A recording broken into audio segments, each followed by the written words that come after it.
Music producers, what's good and what's happening? Welcome back to another video. It's me, they call me Heat. I'm a music producer, recording audio engineer, and content creator. And on my channel right here, I show producers like yourself how to make some of the best boom bap, hip hop style beats.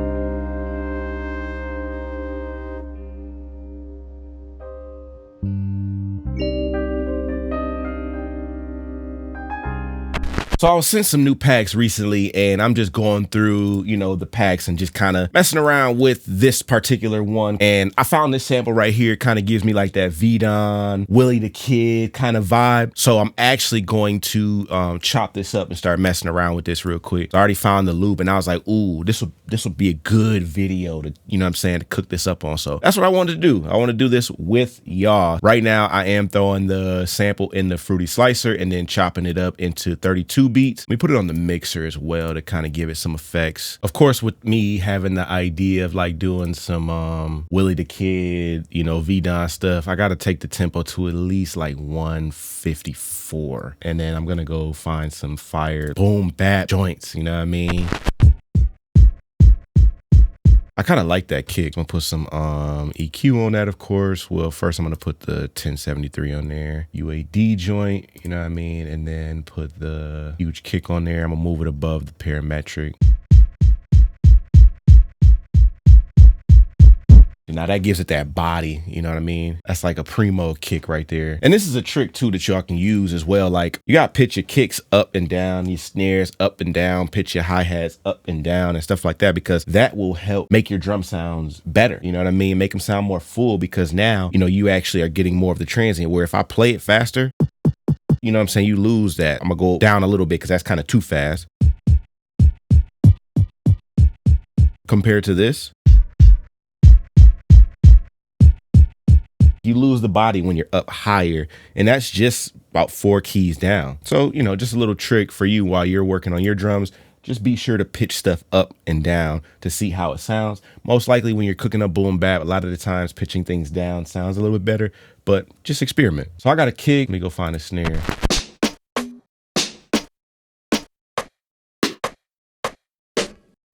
I like that rim shot so far. Let me get some drums built up here.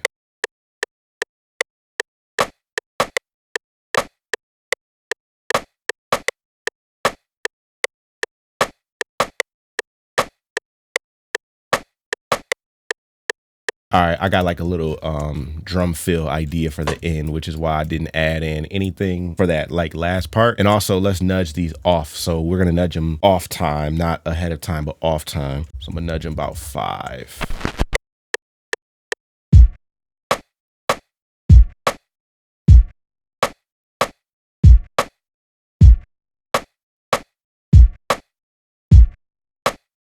So I got a cymbal sound in here now that I want to use, or maybe try to throw in.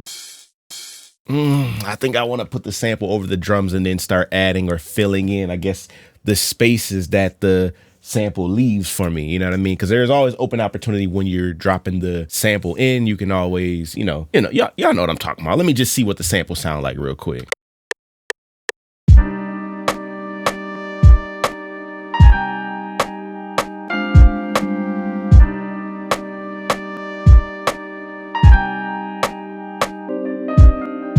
Maybe tweak the sample as far as the pitch, change it up a little bit. I don't know where I want to go, up or down, but this turned out fire, more fire than what I actually thought that I would do to it. So I remember that open hat that I had. I'm gonna put that in real quick and, see where I can fit it in at.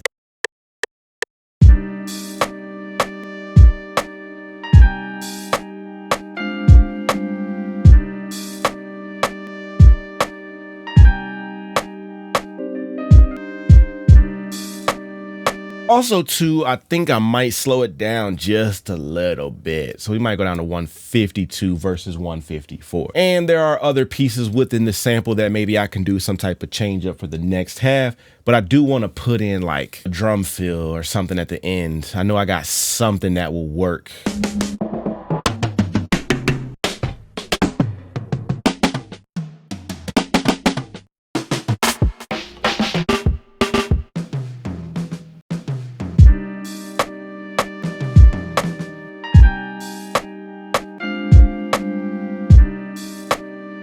Okay, I got a little feel there that I could use. So let me turn it down, and actually I added it to the mixer already. So I'm gonna put transient master on that bad boy just to kind of tighten it up. I'll put the 1073 on there too to bring some of the body, bring it out, make it, you know, come out, stand out a little bit more.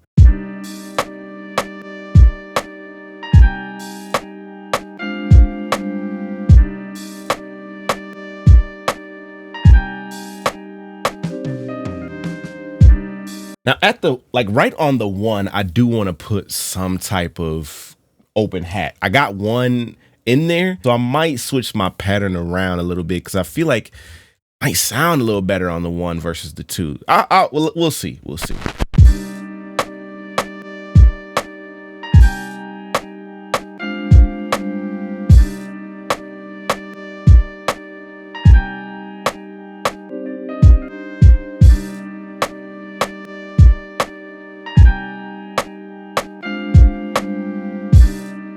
So I like it. I do like where it's at, but I need to pitch it up. So a little bit ago, I was talking about how I could do like some type of change up for the sample for like the next half or the next piece.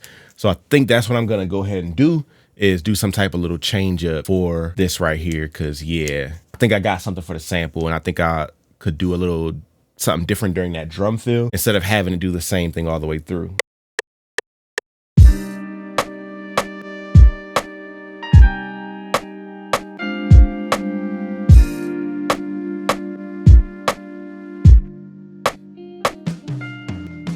Now, I know when V-Don makes beats like for Willie the Kid and stuff like that, he doesn't go crazy with like, you know, heavy bass lines and nothing like that. He literally gives you something simple, and then he lets like Willie talks to, you know what I'm saying? Or whether it be Willie, whether it be, I don't know, Action Bronson, whoever it is in that realm of just greatness, you know what I'm saying? V-Don has a distinct way of doing bass lines. So it's not really like, this isn't a V-Don beat per se. This is just what I feel and what I hear when I think of V-Don, you know, if he would, you know, chop this sample up. So not really like I'm making a V-Don beat. It's just that I like how V-Don, just how he does the simple beats. Like, I just like that vibe. So I'm gonna probably go find a bass line and see what I can do. I think I want to use, we'll just keep it simple with Sakura. Now, before I do add the bass in though, I did pitch the sample down 2 semitones. I didn't like where the bass was sitting on like the actual key of the original like sample, of the sample itself, in the original key, I should say. I didn't like where it was sitting.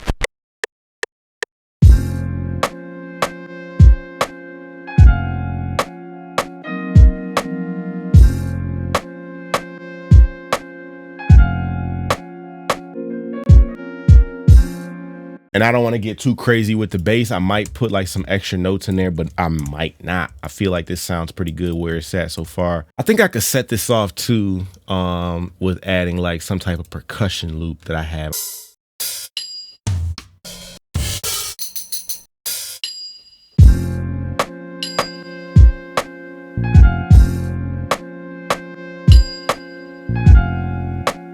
All right, so I just found that little sound and want to throw that in there real quick. So I got this tambourine pattern, and as much as I want to leave it open too, because like I said, this is in the style of V-Don, and that's what his expertise is just keeping it so free, open, but still having a dope, like just vibe in there. But I found this right here,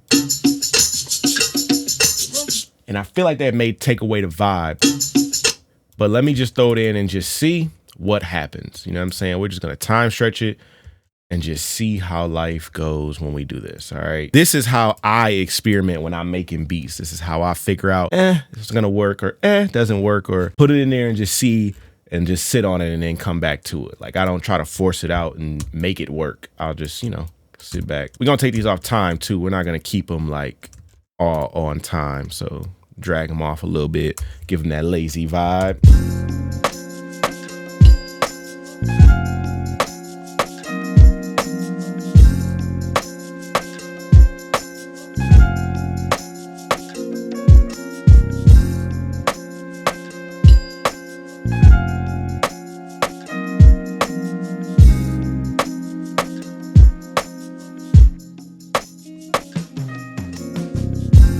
Wow, that's a banger. That's hard to me. I rock with that. I like that so much. I haven't made like a real just smooth boom bap joint in a while, like this, like kind of like streetish, you know what I mean?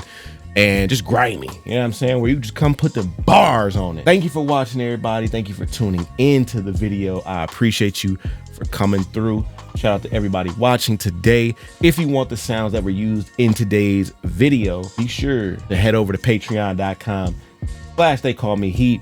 Become a part of the Boom Bap Collective today. All right, so you can get the project file as well from this beat. So I'm gonna get up out of here, y'all. And until next time, thank you for tuning in. See you in the next video.